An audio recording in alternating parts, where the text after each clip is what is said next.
And then we need to take the family history. In the family history, the first we should draw a 3-generation genogram.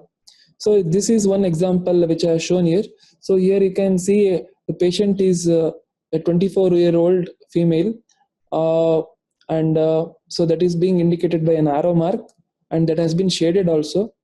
That shaded in the sense they have mental illness, and so this is the 3 generations. She had 2 elder brothers and 1 younger sister, and she has 2 children. And so here, what is their age and what they are doing, and the dotted lines indicates some close. The patient is emotionally close to that person in that family.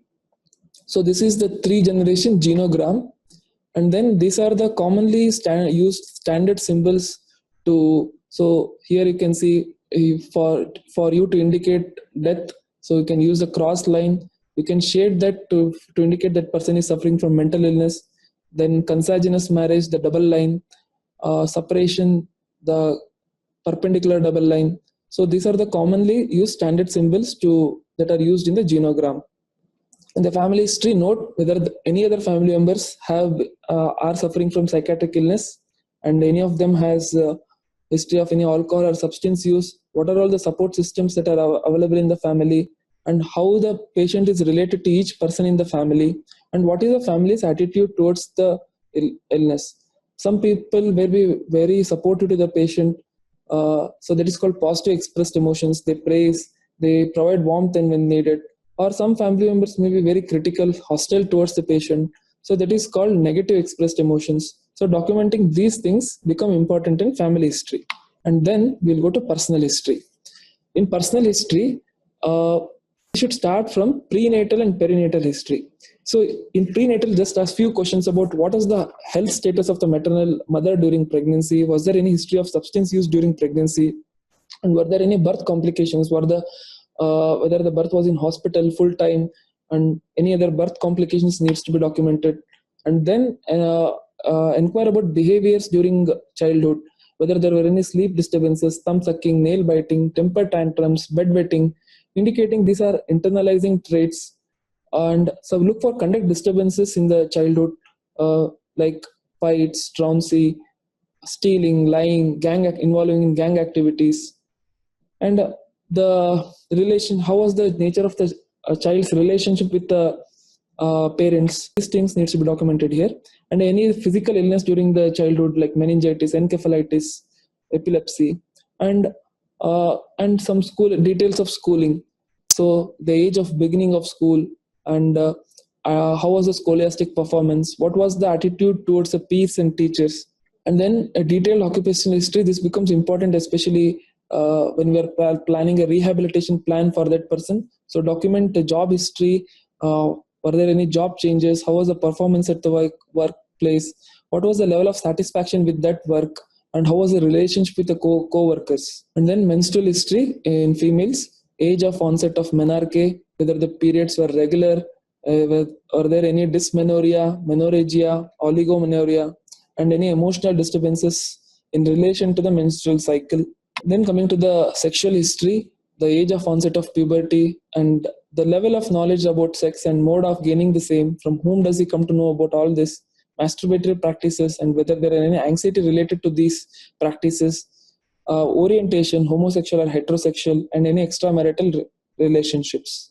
And then marital and relationship history. What is the duration of marriage, and how did this marriage began, whether arranged or love marriage, and any discords currently, and any areas of disagreement, and any premarital or extramarital relationships.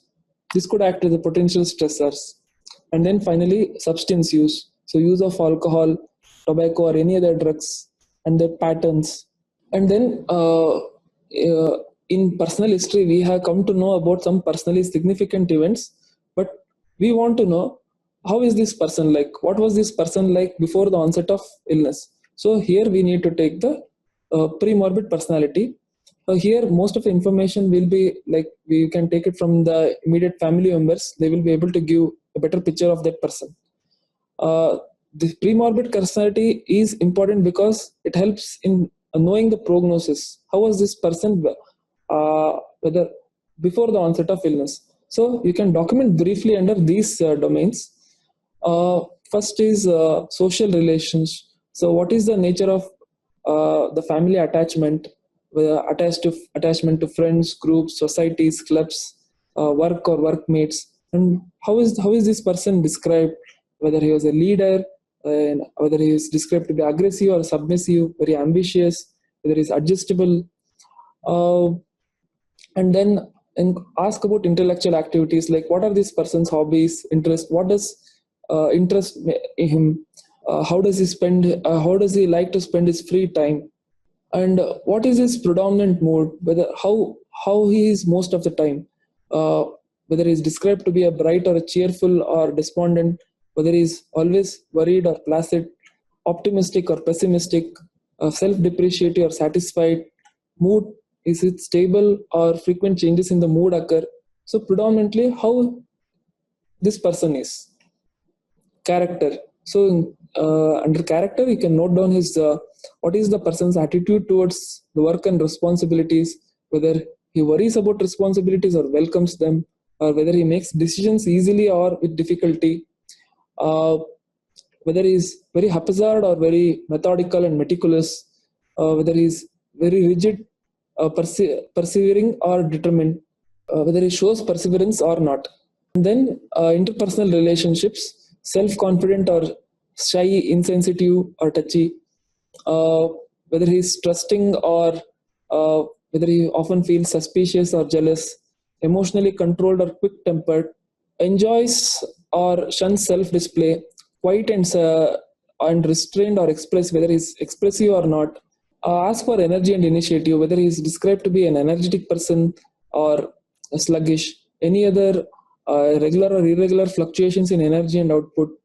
And ask about some persons may be having some habits like craving for certain foods or self-medication with drugs. So we get an idea about prior to the onset of illness, how was this person, and that gives us an assessment of some premorbid personality. Although there are personality tests available, so here we can briefly assess the personality of this person under these subheadings. Thank you.